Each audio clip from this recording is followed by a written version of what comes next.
How's that for an entrance? That's pretty good.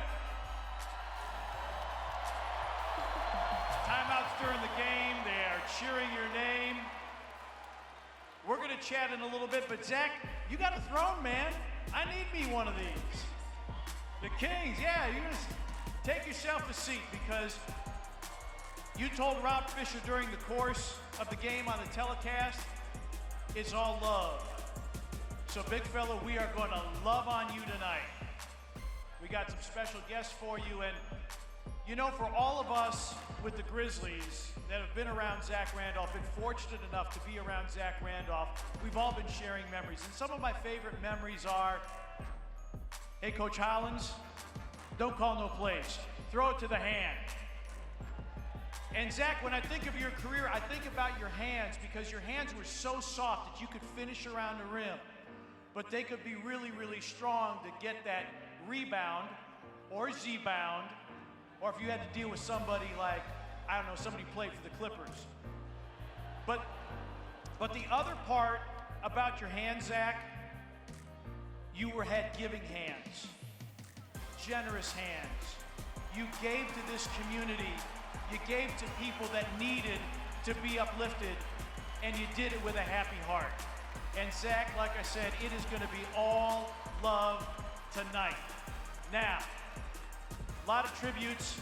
We've got a video tribute right now. Zach, you're a legend, but this video tribute is narrated by another legend, Ice Cube.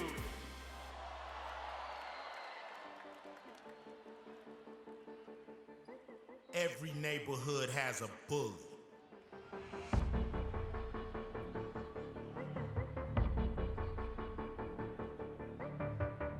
But in Memphis, bullies get bullied.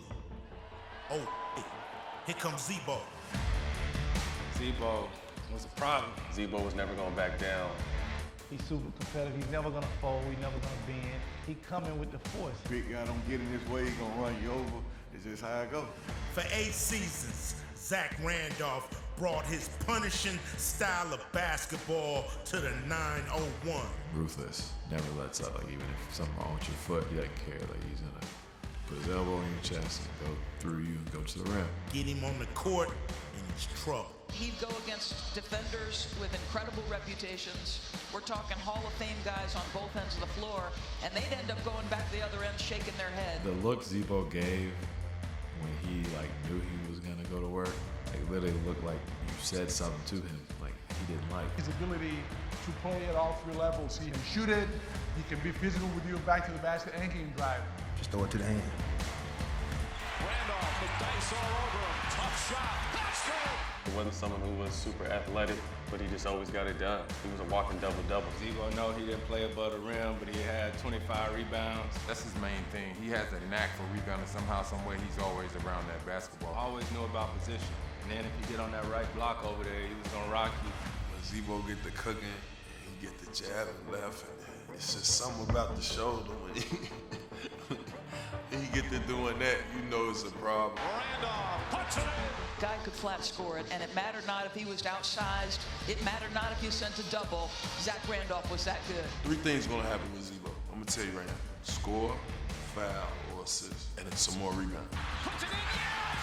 Yes, Randolph! He was the muscle behind grit and grind. When you talking to Mark, you talking to me. Bow down? Never. His no-bluff style invoked fear in his enemies. Blake Griffin gets into it on the floor with Randolph. I don't really know what happened. I was going down, and he was pulling me down. I just tried to brace myself, so I really don't know. A blue-collar player in a blue-collar town. It wasn't just his game that inspired a city. From day one, he made this community his own. Hey, how y'all doing? Hey, pretty girls. How y'all doing? Coming from a single-parent home, going without having electricity, sometimes mom couldn't pay the water bill this month. Something that I'm used to and, that I've been through, and I just want to be able to help out. I'm blessed in the situation that I am to get back. He knew what kind of power he had and what kind of joy he can bring to different people. And he used that for the greater good. Stay out of trouble. You gotta be a leader, not a follower. This is what I'm talking about. He doing big things. I got these school supplies now. Come back check on y'all. Y'all make sure y'all stay out of trouble. Do the right thing, all right? He's real, you know what I'm saying, 100%. He helped everybody. I don't never see him or hear him saying no to nobody. Like, it didn't matter, child or grown up, what you did for your occupation, if you were the usher, if you were the janitor, if you were the head coach. He's like, yeah, what's up, man? I'm Z. Yeah, this is a day and age where, not a lot of people are like that. And to be able to watch it every day was cool. I always felt like my father was the realest. Being around Zebo, you never really seen somebody that's really good everywhere they go. He's really good in any hood, in the saying. Like, he go anywhere, he be straight. He always had that smile, always acknowledged people that needed it and knew how to, make them feel better. And it was honest, it was him. What middle school you went to? I went to middle school in Indiana. I'm from Indiana. You grew up in Memphis? He like a hometown hero. Like, you would really think he was born and raised in Memphis. Like, that's the type of support that he get from our city. Zebo, Zebo, Zebo, Zebo, Zebo, Zebo, Zebo. 50. It symbolized attitude, loyalty, power, respect. There's nobody who's gonna play harder. Nobody who's gonna be more physical. Nobody who's gonna outwork him. And that's what you loved about Zebo, the way that he competed regardless. He loved the big lights. He enjoyed that. I love this city, man. They love me back. Never to be worn in Memphis again. I'm gonna be in Memphis. I'm gonna be a Memphian forever. Still gonna come back and do stuff in the community. Because I'm part of this community. These people love me around here, just like I love them. 50. Forever.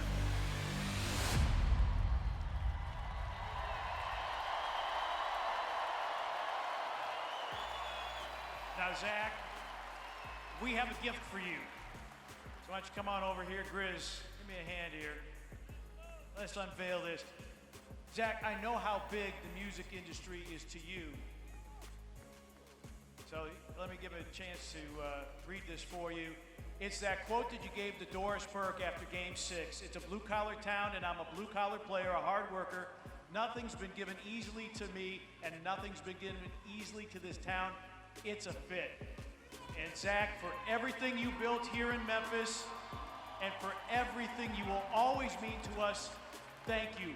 Grit, grind, 50 forever. A platinum record.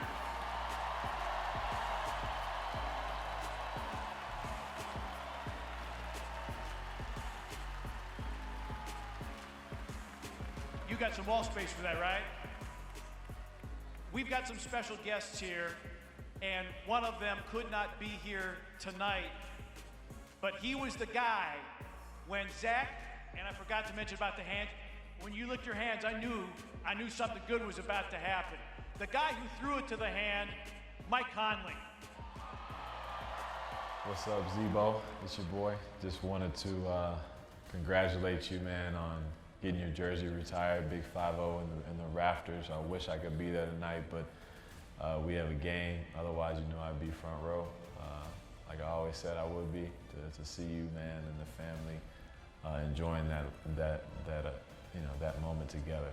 That's legacy, that's forever. And it's a statement to what you built, bro, and love you, enjoy it.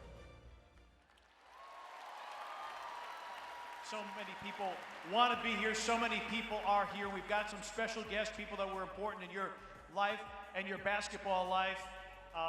And we want to go to, there's going to be BREVIN night and Bonzi Wells.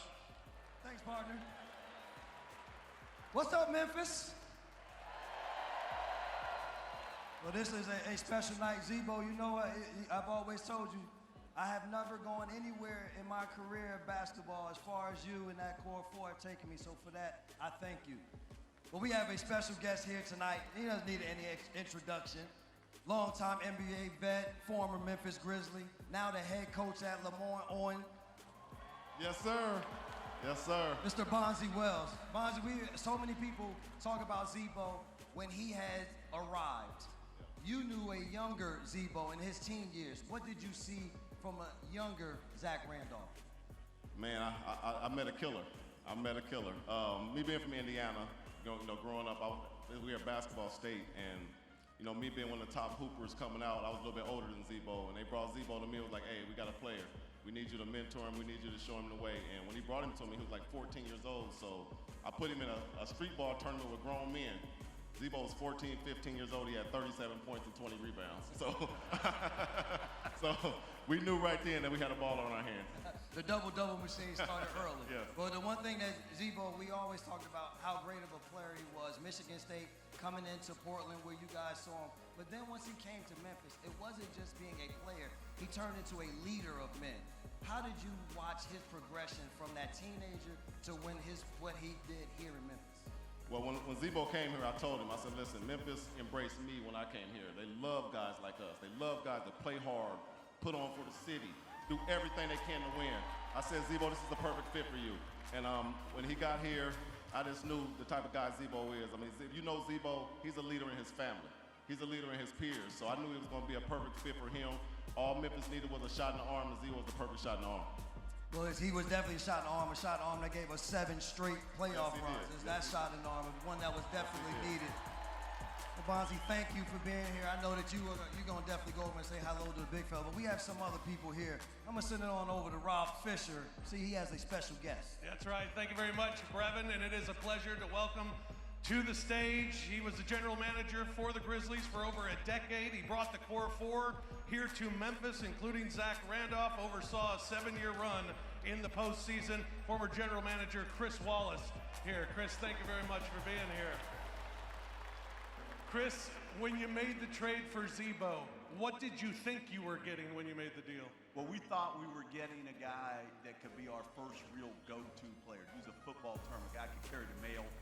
You know, we could ride down the stretch of games. The franchise has never had anybody like that. Remember, we never even won a playoff game until he arrived. That's right. I mean, things were so bad after my first year here.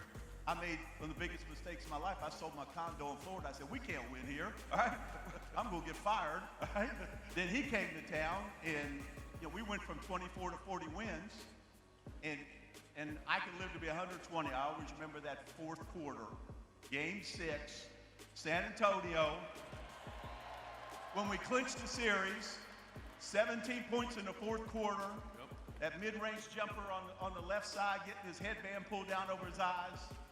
He was a warrior, a champion, and I love you, Zebo. Chris, earlier this week, you did an interview with the Daily Memphian, and you said he was a perfect Memphis player, and Memphis was the perfect place for him. Explain.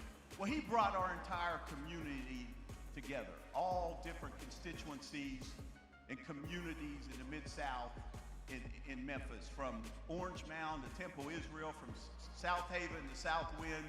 Everybody became a Zebo fan and then a Grizzly fan. And this is, I've always said, the best basketball city in the South, no question all about it. He brought it all together. He was our unifier. And Zach, I gotta say one other thing here. Your special angel up in heaven, your beloved mother, May Randolph, is looking down. She was so proud of her son. I just love seeing her come in before the games, the home games, wearing your number 50 jersey, just beaming with pride about her son. This is a special night for her too.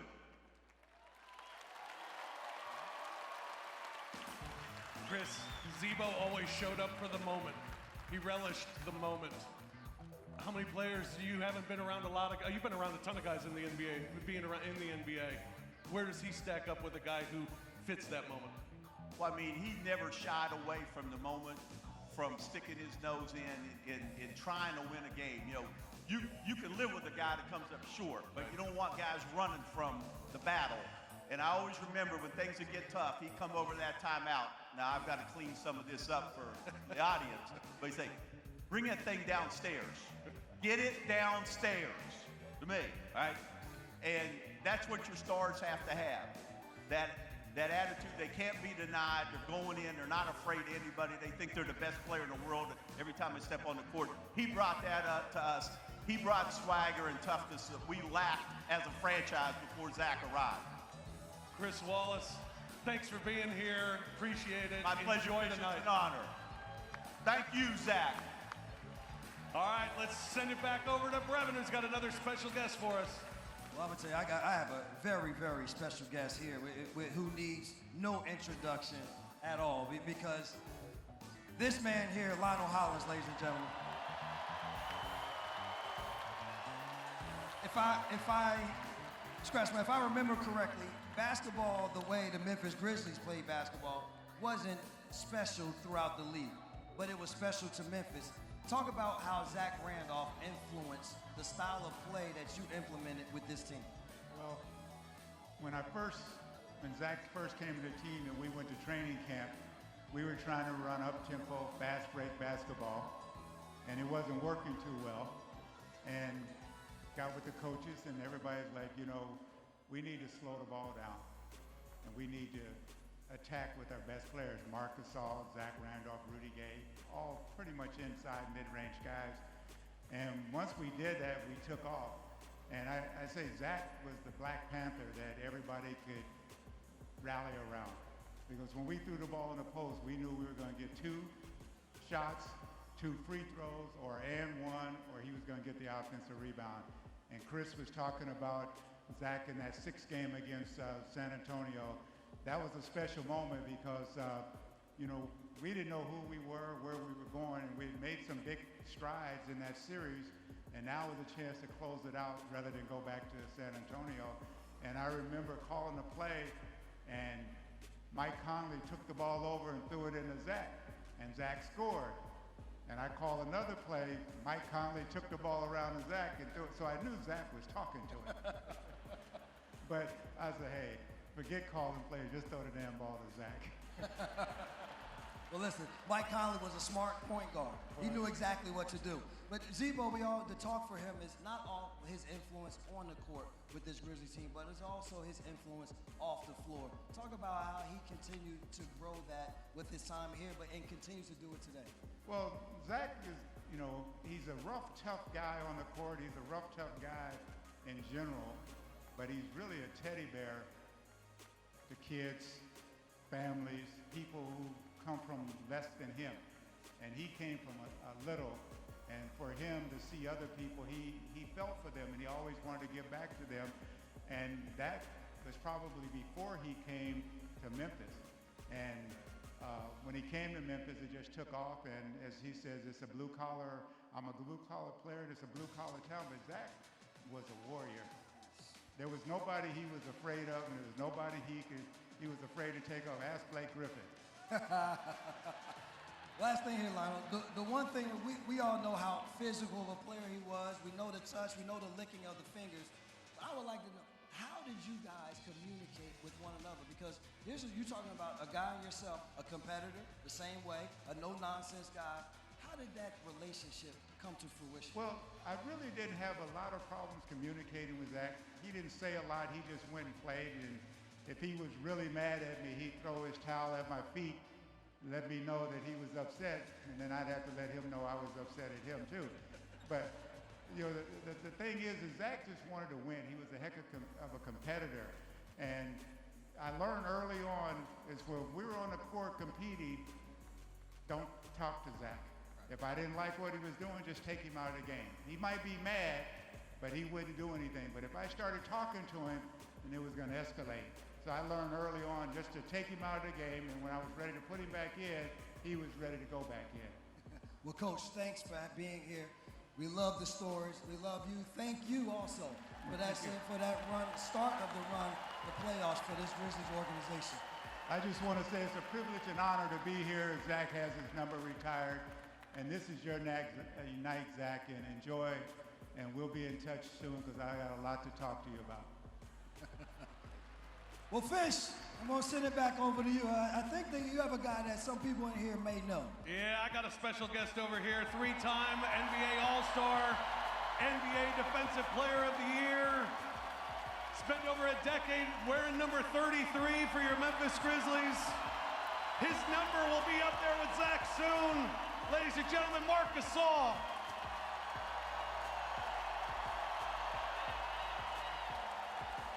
Mark, great for you to be here. Why wasn't it so important for you to be here on this night and to come a long way to be here? Because Zach and his family, you know, Zach is part of my family, and I know how important this is to him, and I'm here just to support him and share this moment with him and all his family. Brevin Knight, through the years, used to say that you and Zach were brothers from another mother. What was that relationship like? Not so much on the floor, but just the way that you guys were so bond together. Yeah, we always call each other big little bros. We share so much on and off the floor. We had so many habits built up on the locker room, outside the locker room. We trusted each other at the end of the day. He knew what I was going to do. I knew what he was going to do, and we feed off each other. He's someone that is so loyal to his friends and to his teammates that you can always count on. So I think when you go on the trenches with somebody like him, you know you can trust him on any scenario, and Zach was always there for whatever you need. On the floor, what impressed you the most about his game? His competitiveness. He never bowed down to anybody, and that gave us a lot of trust too, that hey, if our leader is willing to go against anybody, we had to feed off that and follow suit. So Zach always did a great job of leading like he does now. He leads the community, he leads team, he leads his family, and he did that with us too. You grew up here. You're a Memphian to all of us. Absolutely. To see the imprint that your partner here made in this city, why did he fit so well with Memphis? Because he wanted to inspire the next generations. He wanted to show people that the way he came up and he was in a position to help, that's what he wanted to do. So when those people were in a position to help someone else, they would do the same. And that speaks very highly of who Zach is, and is a perfect example. Mark, great to have you here. Thank you so much. Thanks for being here tonight. Enjoy the night. Marc Gasol, everybody. Pete, we'll send it back up to you with much more. All right, thanks, Fish. Thank you, Mark. Great to see you, Mark. Welcome back. Zach, come over here, buddy. I want to give you a microphone and. Yeah, make sure you're tucked in. Wait, is your shirt tucked in your pants or your pants tucked into your shirt? We were doing the deep thoughts today. Yes, sir. There you go. Zach, when you were growing up in Marion, Indiana, when you were hooping with Bonzi Wells, could you ever envision a career that would take you to the All-Star game, take you to the conference finals, and to have your number retired by a franchise? Honestly, Pete, not really. I mean, the NBA was always my dream. But to be here and to have this happening tonight and be with all the fans and my family, and this, I wouldn't trade it for nothing in the world. You talk about all love. And we heard from Mike Conley. What was that relationship like? Because Mike is so quiet and mild-mannered, and you're kind of on the other end of the spectrum, you know what I mean? How did that relationship work? Man, that's my little brother, man. I love Mike. He's an Indiana boy too, so yeah. he got that Hoosier in his blood, so we understand each other a little bit more now, but he's a great guy, and man, I know he's a player that, was learning and was coming up, and same way with Mark, I just wanted to be there for them guys and do whatever I had to do for the team, and coach believed in me, and man, it went well. The first year, I think we won 16, 20 more games than we did, and it was a fit. As soon as I got here, man, the first year, I could just feel the love and just feel it from the fans, the genuine, and how they see me as a person and not about what they read or what Portland wrote in the paper. So Memphis gave me a chance on their own to see how I was, and I appreciate that. Y'all see me for me. Because you are a big man with maybe the biggest heart I've ever met. And so when you got here in Memphis and you said, I want to write a new chapter, and all the things that you wanted to do, tell us more about how you wanted to uplift the community. Well, I mean, that's what I think that's how I receive my blessings, me personally. It's giving back to the community. I think God blesses me in other ways besides just money, just health and my kids and everything else, because it ain't all about money, it's just about time. Time is important, and giving back into the community, showing my time, and that's what they respected and seen. I'm going to ask you quickly about Marc Gasol, your brother from another mother. If Mike was your little brother, Marc's younger than you, but he's pretty big. Man, big fella. That's my big little brother, man. Locked in. Zach, it's really hard, I'm sure, to encapsulate your entire career, but you've got all these people showering you with the love and the praise and respect that you have richly deserved. Just go ahead and talk to the people. This is your moment.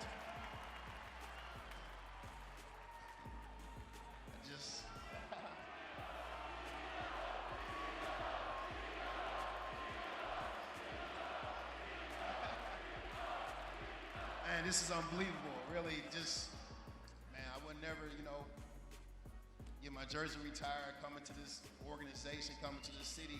When I first got here, I've been coming around Memphis for a long time. I got family around here, so I have a relationship before I came to the Grizzlies. A lot of people don't know, but I got family and friends being here. So when I came, it was like, at first I didn't know.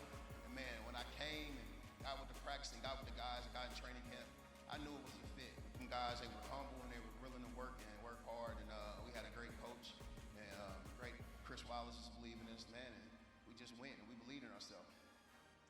Zach, I've been really lucky because I got to know you when you were just 19 years old in Portland. And speaking as somebody who's watched all of your career, I am so proud of the basketball player you have become, the man you have become, the father, the leader, the husband, all of that, man. I am so happy for you, Zach.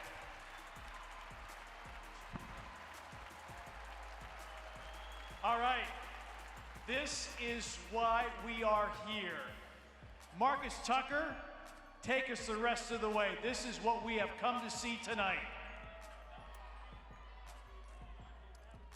From Orange Mound to Germantown, from South Memphis all the way to the north, Memphis, it's time to salute number 50 for the city for the last time in franchise history. Grizz Nation, help me count things down. 10,